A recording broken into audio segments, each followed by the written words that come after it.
Now, in other news, the situation in the Democratic Republic of Congo is escalating rapidly. The Rwanda-backed armed group M23 has vowed to march on capital Kinshasa after capturing most of Goma, the capital of North Kivu province.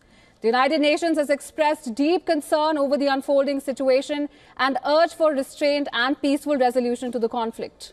Vowing to take the flight to the capital, rebel leader Corneille Nangaa said that group will not leave Goma. He claimed that they are establishing humanitarian corridors to help displaced people return home.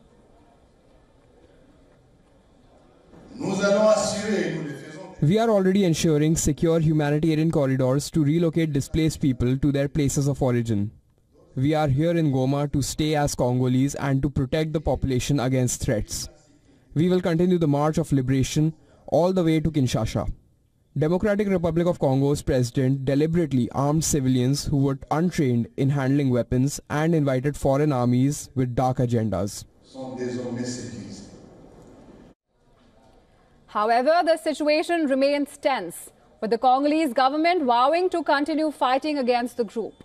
President Felix has described M23 as terrorists and promised a vigorous and coordinated response against them. French Foreign Minister Jean-Noel Barrot landed in Rwanda to discuss the crisis in Eastern Democratic Republic of Congo with President Paul Kagame. He is expected to call for the withdrawal of Rwandan troops from DR Congo, where they have been backing the M23 armed group.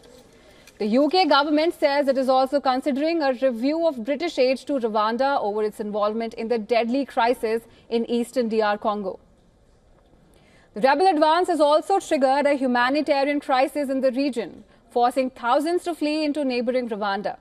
As international pressure is mounting on Rwanda over its alleged support for the rebels, protests against foreign support for Rwanda have led to attacks on embassies in Kinshasa.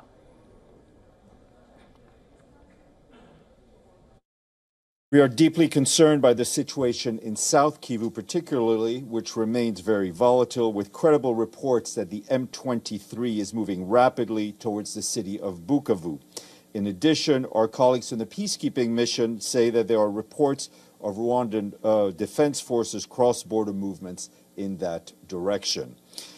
Clashes are continuing to be reported between the M23 and the Congolese armed forces and allied forces south of Minova in South Kivu. As a reminder, peacekeepers withdrew from South Kivu province in June of last year.